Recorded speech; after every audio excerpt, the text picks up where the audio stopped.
institué. Le ministre chargé des Travaux publics va disposer au maximum de 30 jours à compter de la réception du dossier pour convoquer la commission d'agrément chargée d'étudier et d'émettre un avis sur les demandes d'agrément. L'agrément, on doit le rappeler, reste un acte administratif et ne saurait de ce fait être appréhendé comme un élément du fonds de commerce en raison de son caractère personnel, de son caractère incessible et de son caractère intransmissible. Tenant compte de toutes les interventions suscitées par ce projet de décret, il en ressort qu'il a l'ambition de répondre aux impératifs de gouvernance, du climat rénové des affaires, de la sécurité contractuelle, mais aussi d'assainir le secteur en garantissant la transparence, d'en faire un véritable levier de compétitivité et de réaffirmer l'accès de tous à la commande publique.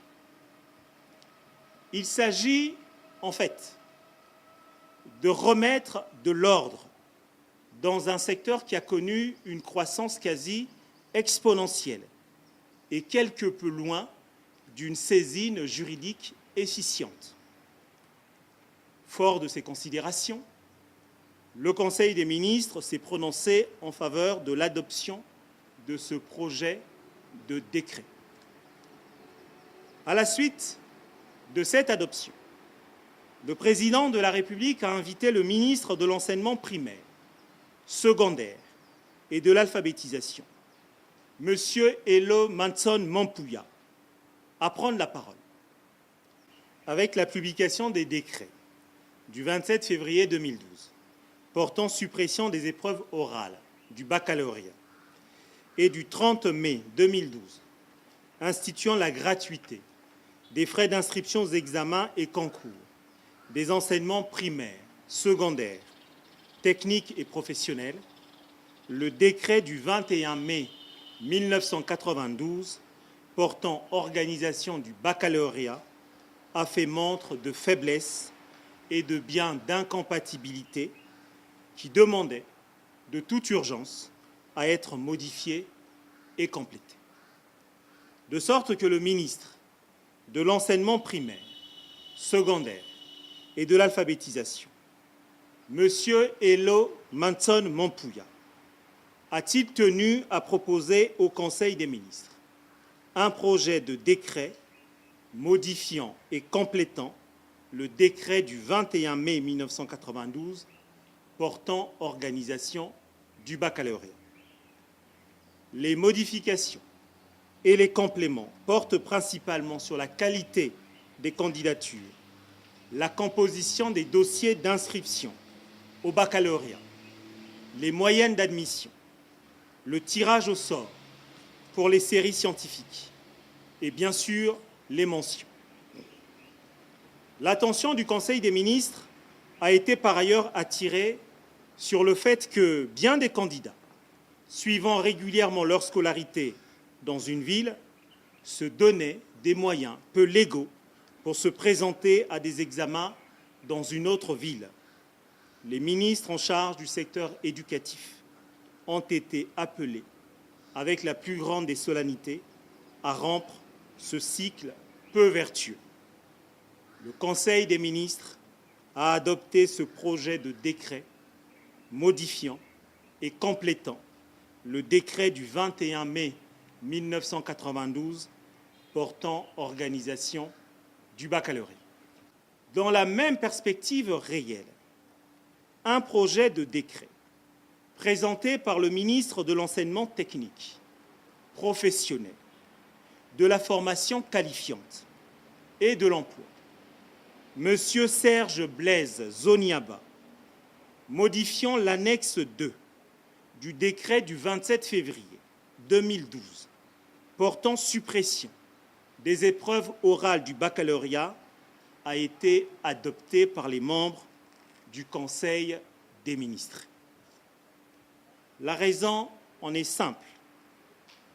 La première expérience du décret du 27 février 2012 portant suppression des épreuves orales du baccalauréat a mis en exergue un constat quelque peu amer, à savoir que le nombre important de matières et leur volume horaire élevé au deuxième tour du baccalauréat technique ont fait de celui-ci un second baccalauréat. La nécessaire rationalisation organisationnelle du baccalauréat technique a conduit donc le ministre Serge Blaise Zoniaba à proposer au Conseil des ministres les ajustements structurants suivants. Les candidats composent dans toutes les matières, mais celles du premier tour ne reviennent plus au second tour, évitant de la sorte aux candidats admissibles de subir en quelque sorte un deuxième baccalauréat.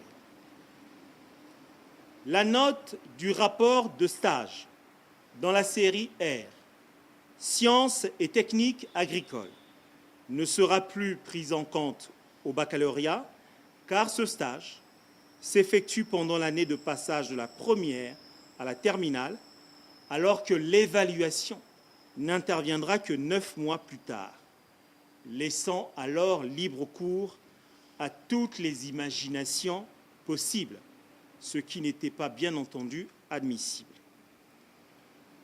Le contenu des épreuves du deuxième tour est allégé et leur durée ajustée en conséquence.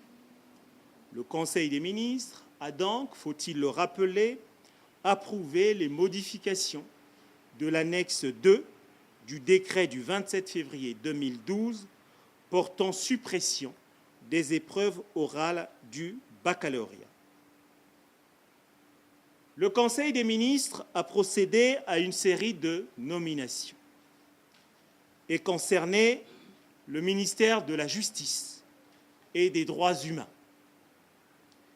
Est nommé inspecteur général des juridictions et des services, M.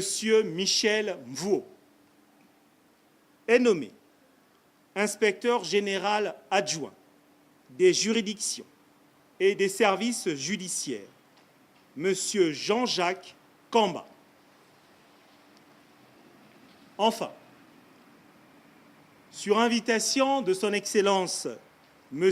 Denis Sassou Nguesso, président de la République du Congo, son Excellence M. Alassane Ouattara, président de la République de Côte d'Ivoire, effectuera une visite officielle au Congo du 7 au 9 juin 2013, historique, du fait qu'elle constitue la première d'un chef d'État ivoirien au Congo. Cette visite sera une occasion privilégiée pour les deux présidents d'aborder une série de questions d'intérêt commun, d'ordre bilatéral et multilatéral, notamment la redynamisation de l'axe d'amitié et de coopération Brazzaville-Abidjan, l'instauration d'un dialogue politique permanent de haut niveau sur les questions de paix, de sécurité, de développement économique et social, d'intégration africaine et de coopération internationale. Commencée à 10 h, la réunion du Conseil des ministres de ce mercredi 5 juin 2013 a pris fin à 13 h.